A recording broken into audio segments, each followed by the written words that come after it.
What's good, YouTube? Just got this red Merciless in. Been waiting a while for this piece. It's exactly the same as the original blue Merciless. It's just they did a repaint release where they only made 100. I got like number 39 or 38 out of 100. We'll see again. It'll be in the video, but yeah, super excited for this piece. This might actually be the last piece I order from Prime One directly, but we'll get into that in a little bit.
All right, this one's for the boys. Need a White Claw for this one. But yeah, in synopsis, I mean, I'm a huge bias for the Knights Metal line, so they're all a 10 out of 10 piece to me. I went with, obviously, the Reverse Red Death and the Red Merciless because I like the Blue Merciless and like the OG Red Death, but I didn't want the regular Red Death only because I thought like the colors would kind of clash when I got the Red Merciless in. So the way all these colors kind of like contrast and like bounce off each other, like I love the way that the red paint, gold paint, and this green paint, the blue paint with Superman, which is another reason I didn't get the black Superman Knights Metal suit. It looks super sick, but I like the way all these colors contrast with each other. Yeah, so 10 out of 10 piece. So as far as the Prime 1 comments go, so I'm always the first guy to talk shit, not talk shit, but call, I guess not even call out, but just like when people complain about pricing, I'm the guy who's always like, don't buy it. So I'm gonna call me kind of a hypocrite on this one. Almost playing the devil's advocate to myself. But there is a difference. There's a difference of there's a set price. It's not going to go up. It's not going to go down. So you know exactly what it's going to be from the get-go. There's a difference in like when people complain about prices like that. It's like, well, first of all, if you're not even going to buy it, I don't know why you're mad about the price anyway. And if it was $500 cheaper and you still wouldn't buy it, I mean, like what? Like you weren't going to get it. So I don't understand what you're mad about. That's just my 2 cents on that. I'm like, bro, it's not your money, chill. But I mean, that's a little trolling. I get it. When stuff's expensive, it's easy to be like, that is insanely, ridiculously expensive. But again, people, dude, just watch on some of Sideshow's videos, like the work that the sculptors do and how much work goes into painting just one piece of the statue. It's like, bro, they have to pay the regular employees, the artists, like, and I'm sure artists bid for, other companies probably bid for artists to sculpt and paint, offer them more money. Like, people just don't have any, like, concept or understanding of how much it is to get a product before you even make the product. It's insane. So, people have to charge money to get the stuff out you want. You know what I mean? It's not a mass-produced toy when it comes to statues. Like, yeah, there's a lot that goes into it. You know, how much do you think your time's worth when you go to work every day? Do you feel like you deserve a raise for all the work that you do? Well, so do all the people that work for the companies that you say shouldn't charge the prices that they do. But anyway, that's besides the point. My whole issue with Prime 1 right now is how much they jack up the shipping cost on the day that it's finally ready to ship. So I have a piece that I wanted. The original quote for shipping was $283. I agreed to that price. In the fine print, it always, of course, says it's subject to change and go up. This Red Merciless shipping, I think it went up like almost $100 from the original quote. I get it. I understand the state of the world. I get it all. But this new piece, the shipping was, what I just say, $285 or whatever. And then they quoted me a new shipping price today for $667. That was more than the original standard shipping that wasn't economy for this piece. Now I get it. It's 3 big boxes. I get it. But bro, I have ordered pieces from other countries where the shipping is still way less than that for 2 boxes. So I feel like they're definitely price gouging a little bit. And I think it's bad business practice. I don't think it's a good business model to surprise your customer with such a jump from going to $280 to $660. That's almost another $400. Now, can I afford it? Sure. Do I want to afford it? I mean, I really want the piece, so I'm kind of torn on that one. But I sent a lengthy email, try to put my years of sales experience to good work and see what maybe they could work out. And I mean, it never hurts to ask, dude. Like, money on a screen and in this digital world, it's a number on a screen. It's not tangible. You can't touch it. So those numbers can shift. If they can make those numbers go up, they can make those numbers go down. It's not set in stone. So it's always worth a shot of at least, trying to negotiate something with them. So we'll see. We'll see what I do. I really want the piece, but that always brings me into, dude, like, all this stuff, it's so cool. It brings me joy. It's a passion. Again, I don't go out anymore. I don't really travel. I am going to Siesta Key in a couple months for a Florida vacation, but I ain't paying for that one. That somebody paid for me to go on that trip, so I'll go. Shout out my beautiful girlfriend. But I mean, there's all kinds of stuff I don't do that people spend money on that allows me to, like, afford this. Because people see this and then they just think that you're Jeff Bezos. It's not even close, bro. It's all about budgeting and timing and investing. And again, I just turned 33, so I wasn't, making purchases like this when I was 18. I was working 12 and 16-hour mandatory shifts and crazy jobs people did not want to do. Everybody says they want more money, but then as soon as they do a job that pays more money, they quit after like a week. They're like, okay, never mind, I'm going back to my job and I'm gonna act like this job was hard, and that's just how it is. But yeah, I honestly don't even know where I'm going from here with that one, but I mean, you all get the point. It's like, dude, get whatever you want in this life, but you still gotta be somewhat fiscally responsible. Everything's subjective.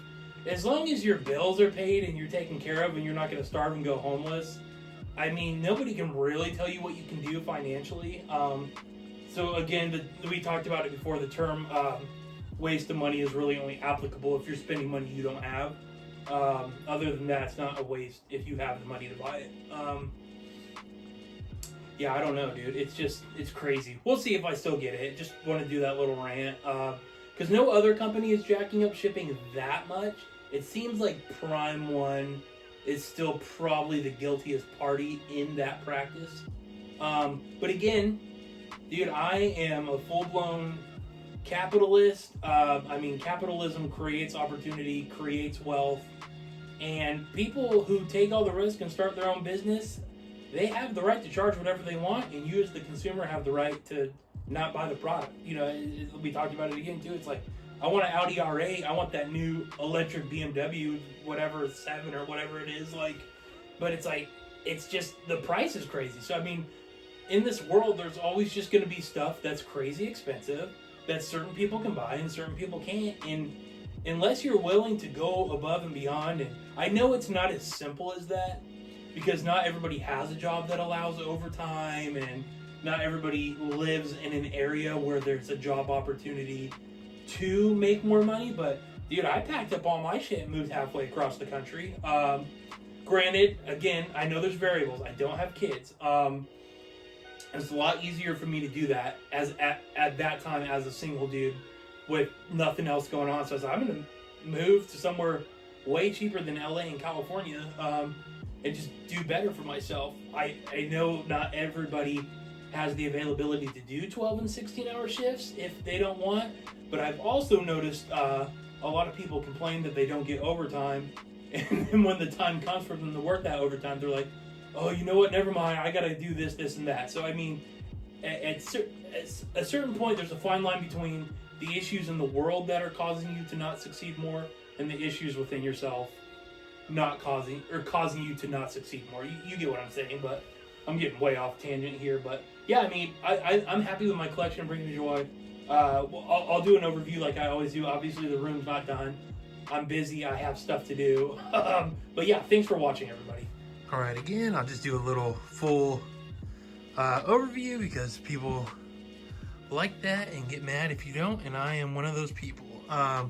So again, as far as what I have left to do, I obviously have to finish these bottom cabinets to hide the track light. I'm doing trim all the way along that, so you'll just see the glow.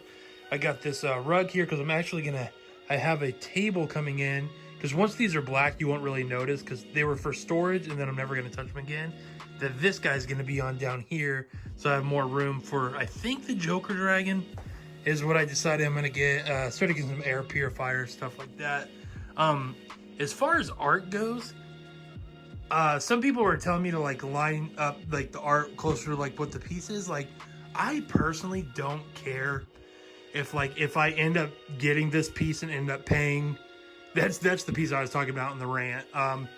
Like, I don't care if that piece is like directly underneath it. I don't really care about stuff like that. I just like art. I like art. Statues, I like I get what I get, and just like, I don't know. Like, obviously, like, these are all like custom. Like, this is signed art from Silvestri, and then you know, these are all signed. Everything like that. This one is crazy sick, but you can see the difference too of like, this is not museum glass, and then this is museum glass, and it's like, even with the glare, it's like there's nothing over it. So yeah, that's coming in good. Work area, got my penguin still. Put these guys kind of over here. That Talon, I love that Talon, but then I hate it at the same time because that front owl just keeps breaking, so I just kind of don't even mess with it anymore. These walls, I have what I'm gonna do to them, like with this like cement looking wallpaper. It's gonna be pretty sick. So yeah, nothing too crazy. I guess I could turn off the light real quick to kind of see the vibe of the room in the dark. Yeah, these lights up here, I don't know if I'm crazy about them yet because they do stick out pretty cool, but I had never seen like an LED light bar like that also has like random spotlights that pop on the top. And I have this little spotlight here that brightens up all my X-Men, and then I have another spotlight that'll hit these guys. Then these ones are a little bit more dim just because they're darker characters. But yeah, it is what it is, man. Thanks for watching.